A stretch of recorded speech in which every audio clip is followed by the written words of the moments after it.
Good morning. First of all, on behalf of the Sheriff's Office and law enforcement and our leaders and elected officials, we want to thank you for coming today. It's an important day. It's a day of reality.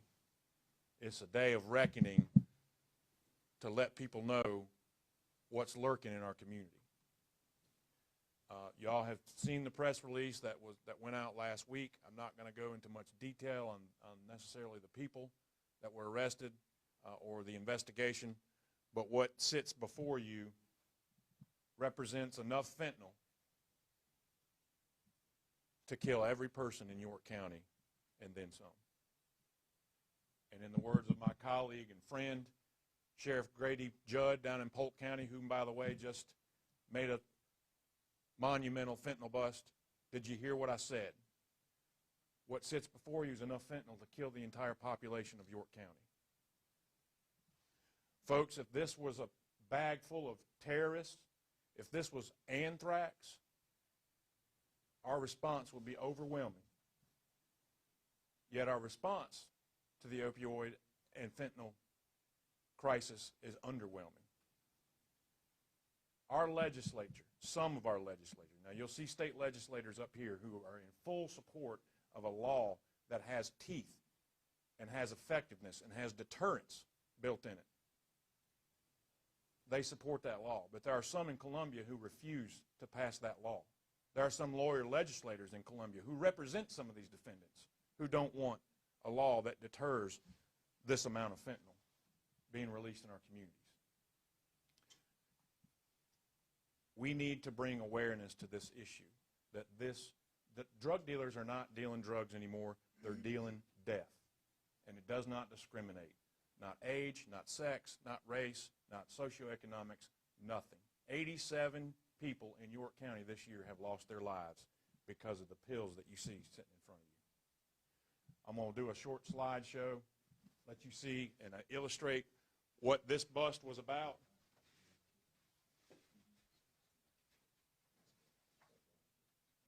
There's 100,000 blue pills in this one bag. If you go for the theory of one pill, one kill, that's 100,000 deaths.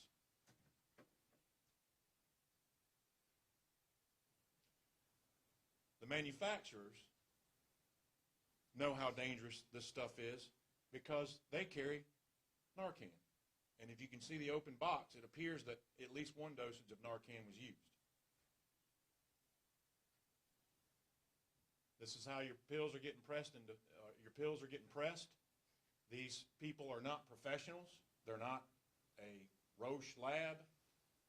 And you may get one pill with a certain mixture of fentanyl in it, which could kill you, and the next pill could have nothing in it. 60,000 fentanyl pills. This is what they tried to get rid of as we were executing the search warrant. Same in the toilet.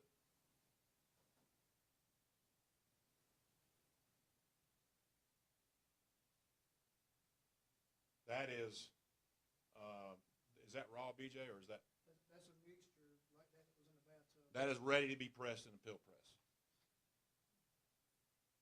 Different color pills, just a marketing technique.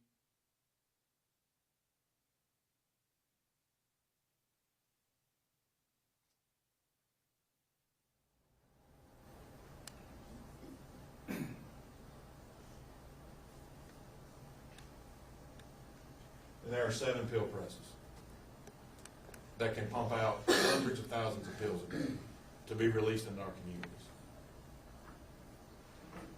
These are the individuals who are currently under arrest. The investigation is ongoing. We will update you when we do have more information on additional arrests. I do want to say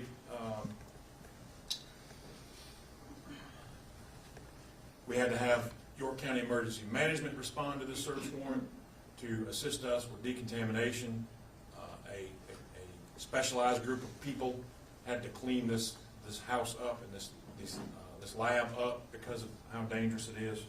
And we are extremely lucky that these pills did not get into the hands of our children. But as long as the legislature drags its feet, I'm passing a substantial law that will help law enforcement and the criminal justice system, we're going to continue to see what we're seeing. And this is what we found, folks. Think about what we're not finding. We're certainly not getting it all off the streets.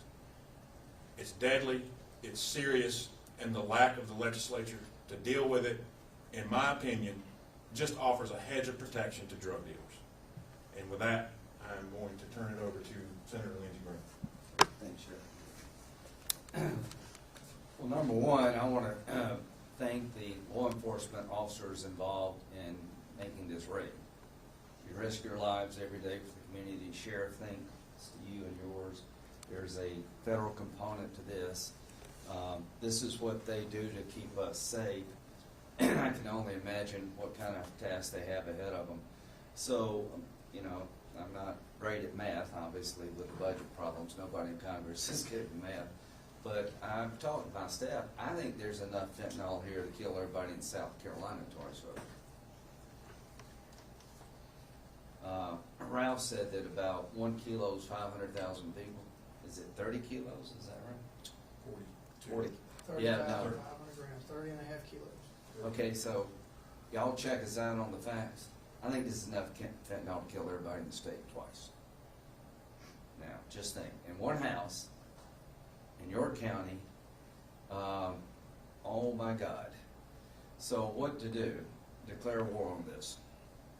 And there is not a sense of urgency in Columbia, nor in Washington, quite frankly. Tom Cotton has introduced legislation allowing fentanyl drug traffickers to be charged with felony murder, making them eligible for the death penalty. So if we take back to Congress, this is on the ballot in 2 weeks, by the way, what to do about this stuff. So I know enough to tell you that the source material, the fentanyl-based product, comes from China, not here in York County. It goes through a broken southern border, and it winds up here in your backyard. Well, why don't we have a system to deal with it from beginning to end? And what would that system look like? You manufacture this stuff, you go to jail like forever. If it can link people dying to what you're selling, then you can be charged with murder. That's a good start at the state and federal level. It's criminal negligence to allow the border to be this unsecured this long. So families who suffer from fentanyl overdoses and lose their loved ones, I wish somebody would bring a lawsuit against DHS, basically accusing them of being criminally negligent. What's going on at the border could be fixed if they desire to fix it. They're not doing a damn thing effectively to control the flow of drugs into our country. 4 million illegal crossings in the last 2 years, 900,000 getaways, 80 people on the terrorist watch list penetrated our border, and you have this. So what we will be doing if we get in charge, Ralph, in the House and the Senate, is come up with a coordinated game plan, a war plan against fentanyl. It starts with holding China accountable. It starts with repairing our southern border, going after the drug cartels that get it into the United States or making billions of dollars, and making sure those who go into this business suffer the consequences of the deadly business. The reason there's so much of this, there's not enough deterrence. To those in Colombia, you need to make dealing fentanyl the last thing you want to do if you got a half a brain. Because there's certain jail time, and it may be more than that.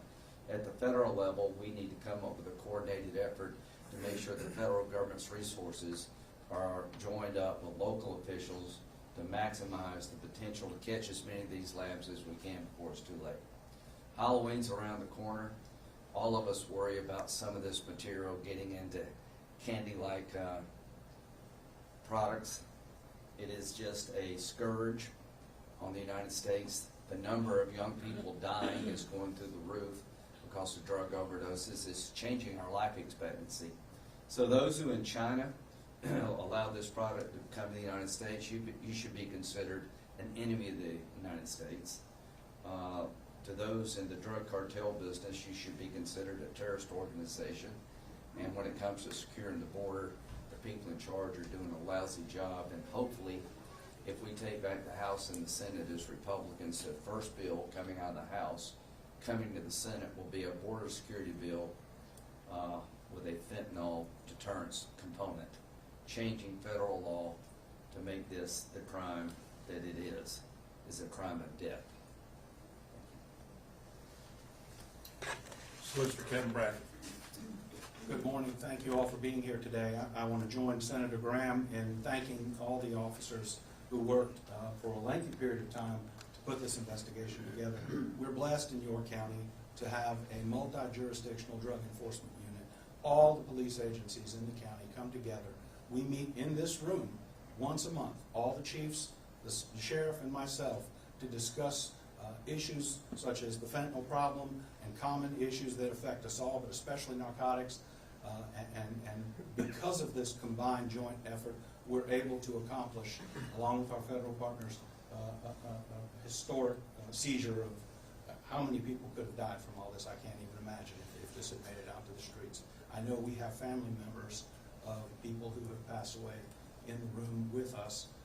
They reached out and said they wanted to be here because they have experienced, unlike anybody else, firsthand what exactly the consequences of this sort of drug dealing does. It has hit home with them more than anybody. They've lost loved ones, and my heart goes out to them. We work tirelessly in the criminal justice system to prevent that from happening, but we're hampered. We can't do our job as effectively as we would like to. We're hampered because we can't get laws that will hold people accountable. We've been trying for years to get a fentanyl trafficking statute. And, Speaker Pro Tem Tommy Pope has sponsored one. We supported it out the gate, but by the time it made it out of the legislative process, it was actually worse than the statutes we have on the books now. They weakened it to the point where it was useless and actually counterproductive to what we're trying to accomplish. How we fix that, we can't do it. We've tried, we've spoken to legislators down in Columbia. There are certain folks down there who just won't work with us, who are determined to make sure that this kind of statute doesn't get passed. They don't want mandatory minimums. So we're stuck. But I'll tell you who they will listen to. They'll listen to you, the public. They will listen when you call them and demand that they do something about all the death that's happening on our streets. They will pay attention to what you say. So we're here asking your help to do that. We desperately need to reverse the course that we've taken over the last 10 years in South Carolina. Starting in 2010, we began gutting our criminal code with the express intent of reducing the number of people in the Department of Corrections. And we've succeeded. We've gone from 24,000 people behind bars to 16,000 people behind bars as of right now. A one-third reduction in our prison population. And we are nowhere near as safe as we were 10 years ago because of that. We need to change course. We need to get tougher, and we need to offer alternatives to people who are addicted. Because we can't lock ourselves, we're not going to be able to lock away people and solve this problem by throwing everybody in jail. Addicts need help, but they're not going to seek help unless they have no other choice, or the choice that they're faced with, rehab or prison, leaves them wanting to go to rehab. We've tried, and we're told in 2010 that they were going to get smart on crime, and all the money they saved from not putting people in the Department of Corrections was instead going to be used on things like drug court. Talk to my sheriff in Union, Jeff Bailey. Sheriff Bailey knows good and well. We've been begging for a drug court in Union. Are the addicts in Union any less deserving than the addicts here in New York? No. We should have drug courts in every single county in the state, but we don't because they don't fund them. It's not just about locking people up. It's about making sure that addicts, when they're caught, are given a stark alternative. Prison or help yourself. I would rather help them. But if you don't give them that alternative, they're not going to take rehab. That's the first problem, is fixing our laws. The second problem that I'd like to point out to you is a more systemic problem. And it's kind of like, this is more inside baseball in South Carolina. In South Carolina, most people, when I talk to public civic groups, they don't know how we select our judges. They have no idea how we select judges in South Carolina. When I ask them, most people think, are they elected? Yes, they are elected, but who elects them? In South Carolina, the judges are elected by the legislature, they're paid by the legislature, And every single 6 years or so, they have to go back to the legislature and beg for their job. Now, I don't know where you come from, but when I learned civics, I was taught that there are 3 co-equal branches of government: legislative, judicial, and executive. But when you hire somebody, you pay them and you can fire them. That is not an equal. That's an employee. We need to restore the independence of the judiciary by changing how we choose judges in South Carolina. We need judicial reform. The judges need to be independent of the legislature, which has too much influence over how they exercise their discretion. These are big problems. Legislature isn't going to relinquish that power easily, but they will yield to an angry public, because the one thing that they're afraid of is you. So we can do this all day long. These guys can go out and risk their lives catching this stuff and bringing it in. We can hold press conferences and show you the guns and the drugs and the money, but it won't mean anything if we don't have strong laws and a judicial system that is determined to enforce them vigorously. So we need your help. We desperately need your help making this message clear to the people in Columbia. Thank you. Representative Ralph Norton. Sheriff Tolson and all the law enforcement officials here that made this drug bust, I want to thank you. Folks, look at this. Look at this. 1 kilogram can kill 500,000 people. As Senator Graham says, it'll wipe out the whole state of South Carolina.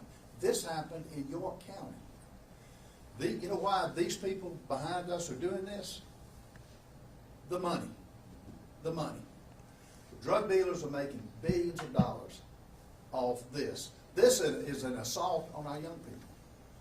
And not just young people.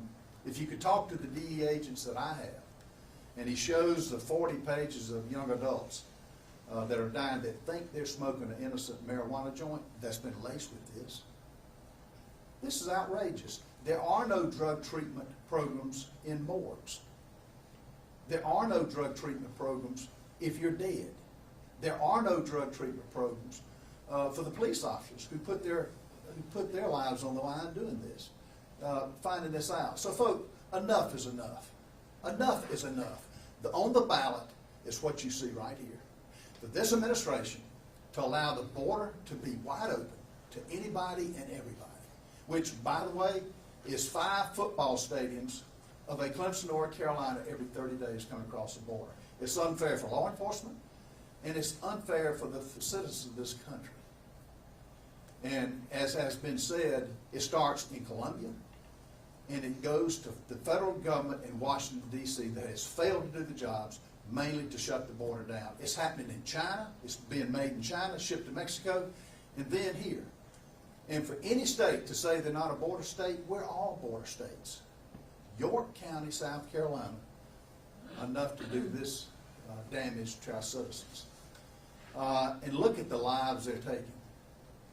The deaths, and I've heard a figure, it's either 30,000 a day or 30,000 a week of people are dying from this. Already in South Carolina, it's been close to 310,000 people that have died last year. What's it going to be this year? So on the ballot is this. On the ballot is, we got so many issues, but to shut the border down is the #1 concern, and then get the politicians in Columbia and the politicians in D.C. to do something about it. For a bill to start out, a fentanyl deterrent bill that will stop, will have sentences that will make it a crime and put these people away, it gets watered down. How effective is that? So I just applaud anybody listening to this newscast and looks at this to get involved, go to the polls. This is the issue. It's our time, and we've got a upcoming election that anybody that does not stop the bills that need to be passed, that will put these people away for a long time, behind me and those coming. And folks, unfortunately, this is a preview of coming attractions. This is a preview of coming attractions. And I just hope and pray that the American people will wake up and say enough is enough. Thank you, Sheriff. Thank you, Representative. We'll be wrapping up here in just a minute, but I do want to recognize the agencies that are represented here and some other folks. DEA, our partners in DEA, could not be here at this time. ATF is here. Chief Watts with Rock Hill PD, Commander B.J. Kennedy with our Drug Enforcement Unit, Union County Sheriff Jeff Bailey is behind me, our neighbors next door, Cherokee County Sheriff's Office Captain Hayner, thank you very much. Sheriff Mueller couldn't be here. Fort Mill Police Department, Chief Brian Zachary, appreciate you. Who did I miss? We've got Representative Bruce Bryant from the South Carolina House, Representative Randy Ligon, South Carolina House. We appreciate your support. We appreciate Senator Graham's, Representative Norman's support. This is big, and we need to let this message resonate that there has to be a mechanism for this to stop. Danielle Center with Keystone Substance Abuse Services is in the crowd. I appreciate your support, Danielle. And we have I know some mothers, maybe some fathers out there who have children that have unfortunately passed away. They are here represented, and at this time we'll be able to field a few questions. Before we do that, does anybody in this panel want to say anything else? Okay, we'll answer a few questions. Renee? No? Go ahead. Indira with WCC Indira. Charlotte. What were you able to charge these people with? Possession with intent to distribute. On the Fentanyl. possession with intent to distribute is the strongest case we have. There were other drugs. Right now, the big case charge on stateside would be trafficking methamphetamine and trafficking cocaine over 400 grams. But as far as the fentanyl itself, which is obviously what the investigation was about, and the bulk of the drugs, strongest legislation we have in South Carolina is possession with intent to distribute.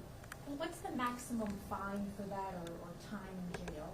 15 years, I believe, is the maximum. So, to put it in perspective, I can have 10 pills in 10 separate baggies, which meets the standard for possession with intent to distribute, or I can have this, and the penalty's the same. Yes, sir. Derek with Queen City News. As far as the people that have been busted, or at least as far as this operation, are you aware of this, if this has been connected to any deaths, specifically here in your county? I don't have any of that. I don't have any information that there is, but my God, what you're pushing out. Man, yes, sir. So what is the rationalization when you talk to the legislators here in South Carolina as to why they won't get behind this legislation? Those who block it don't want to hear anything about minimum mandatory sentences. So when you have a judge who is employed by a legislator, and that legislator represents a defendant in front of a judge that he ultimately employs, you take the discretion of the law out, and you can sell your worth to your defendant that, hey, there's no minimum mandatories. We can get you a no to low sentence. Yes, ma'am. I have a question. When I saw this come out about the drug bust and the arrests here, that's only a mile from where I live. I live just across the road. And I saw that you guys had been watching them for about a year before the arrest. My son died just over a year ago in York County. And we as moms hate the word drug overdose because it's not an overdose. It is drug-induced homicide. Why did it take so long to arrest these people or to investigate? It might have saved my son's life and many other people that have lost people in this room.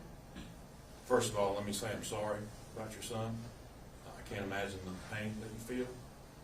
I have children of my own, and I can't imagine the loss of them. Secondly, this is a very, very complex investigation. And in order for us to get this amount of drugs off the street, it takes time to build that case. It takes time to develop the information that, hey, we think we've got a pill press here. It takes time to track the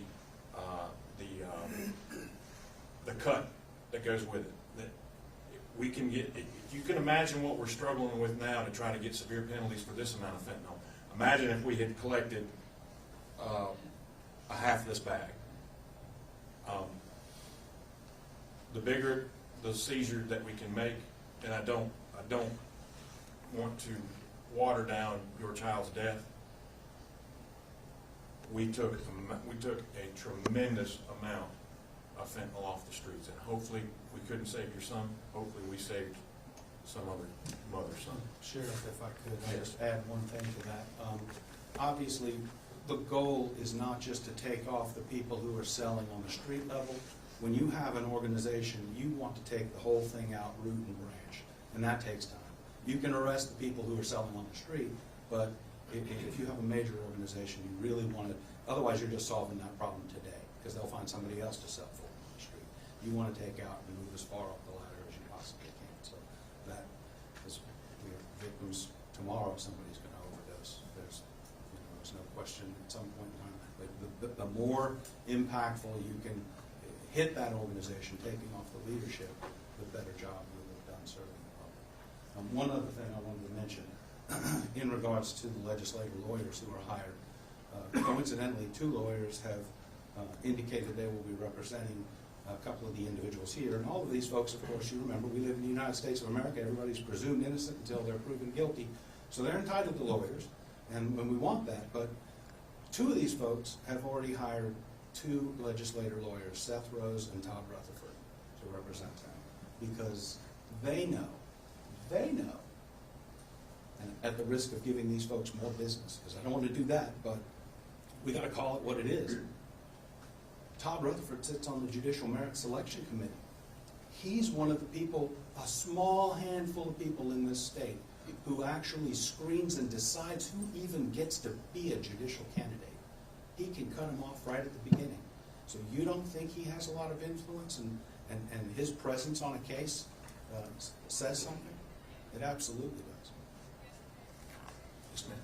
Hello, sir. Have you been able to link these individuals, and I know they're big fish, but have you been able to link them to anyone in a drug cartel or anyone in another country that might be in charge of a more organized drug? That's something that we'd rather address when this investigation is complete. Then we would. Andrew.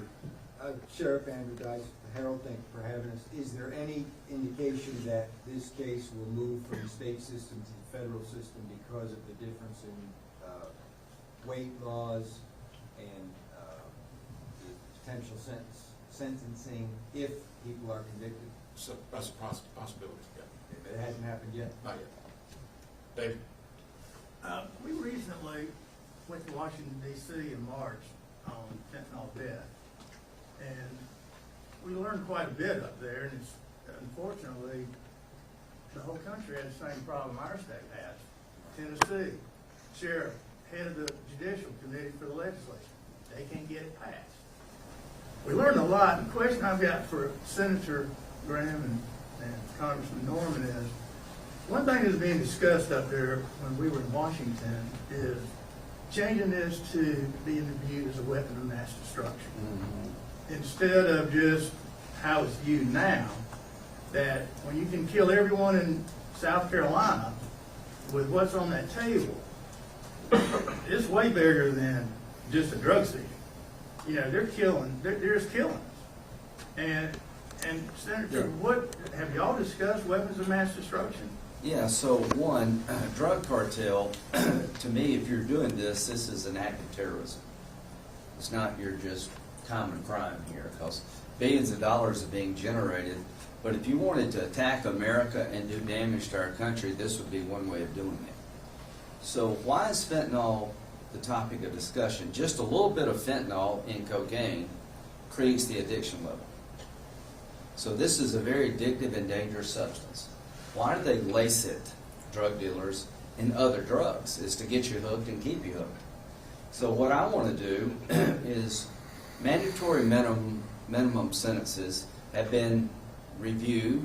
Sometimes a person has gotten 30 years or possession of marijuana with intent to distribute when they're 18, 21, that's one case. When you're possessing this stuff, this is the angel of death here. So if you're touching fentanyl, then I think you're in a chain of attempted murder, to be honest with you. Tom Cotton has a bill to make distribution of fentanyl felony murder if you can relate a death to the distribution system, which would make you eligible for longer sentences and potentially the death penalty. So China needs to be put on notice that we expect you to deal with the problem in your backyard because this is an attack on America itself. These are weapons of mass destruction, these pills. You can kill everybody in South Carolina with what's on this table if you somehow got it into the system. So there's a lack of deterrence. The border is broken, and this doesn't come from York County. It's being processed here. It comes from China mostly, and it gets here through a broken border. We know how it gets here. We know where it comes from, and we're not doing enough about it. And once you get into the business of making it, 15 years is ridiculous. I mean, you got enough here to kill everybody in South Carolina twice. There ought to be a category of crime unique to this substance. Name one other drug with this much it could kill this many people. That's why you need to treat fentanyl differently, because it is different. And you need to up the ante. The deterrence is lacking on the streets and in the drug cartel arena. China seems to be unbothered by this problem. And nobody is taking what Ralph and I have been begging them to do seriously: secure the border. There's been enough fentanyl come across the United States this year to kill 500 million people. Well, two more questions. Can I Let me just say, Follow up, please? How would you designate, how would you get this fentanyl designated a weapon of mass destruction? How does that happen? I mean, what's the mechanism to do that? You'd have to pass a law to make dealing with this something different. I think we need to create a different category. This is, you got Schedule I drugs, right? There should be a schedule just for this, I think. I think we should separate fentanyl out as a deadly drug, unknown to us, unlike any other drug, and put a laser on it and say, if you're in this business at all, the game changes, right? Have a separate drug schedule for fentanyl. Have severe penalties for possession with intent to distribute. Have felony murder as a potential legal liability if people die. That's one thing. The other thing is to secure the border so it's harder to get in. And the third thing is to go after China and say, you are basically allowing a war to be declared on America by fentanyl dealers, and we're going to hold you accountable. just briefly, it says a weapon of mass destruction, and this is an invasion which is against the Constitution. And like the Senator said, you stop it for where it's coming in, which is at the border, and you build a wall the way you stop it, have designated points of entry. That's not happening. And secondly, I wish you could talk to the pharmacists that do compounding. The fear that they're having on getting the components imported in is frightening. And this is just a small issue as we're all affected, particularly, but it affects the whole pharmaceutical industry, which I didn't realize till one of them spoke up. We got to get 535 people to agree, but if we can't agree to stop this, then it's a sad day in America. Question, Queen City, right here. Yes, we've got the pictures, the mugshots, we've got all the sheriffs and the lawmakers here, but we have not necessarily focused too much on what exactly is on these tables. Are we talking about, tell me a little bit, are we talking about drugs that are laced with fentanyl that are in these bags? Are we talking about, tell me about the concentrations here. What exactly are people saying? There's pure fentanyl in here somewhere. I can't tell you right now. The vast majority of the fentanyl, then there's in the picture with the bucket that you saw, Yeah. that was fentanyl ready to be pressed. They were just crushed pills basically. And then there is raw fentanyl that was found in a bucket. And as far as, I mean, The vast majority of what you see up here is pills. pills, okay. And is There's methamphetamine right here. Yeah. Are we talking meth laced fentanyl? No, Okay. all separate. Meth, cocaine, and fentanyl. Okay. And Morgan, I just have two quick questions. The people that you guys had in the mugshots, were they known to you whatsoever before this investigation? And also, how difficult is it to link people back to these deaths? Most of them were known to us. Kwanzi Hope is a name that is familiar with about all law enforcement in York County. And to address your second question, it is difficult. It's not impossible. It's difficult. I can let Solicitor Brackett expound upon the difficulties in a involuntary manslaughter or a voluntary manslaughter. There are bills that are floating around in the state legislature that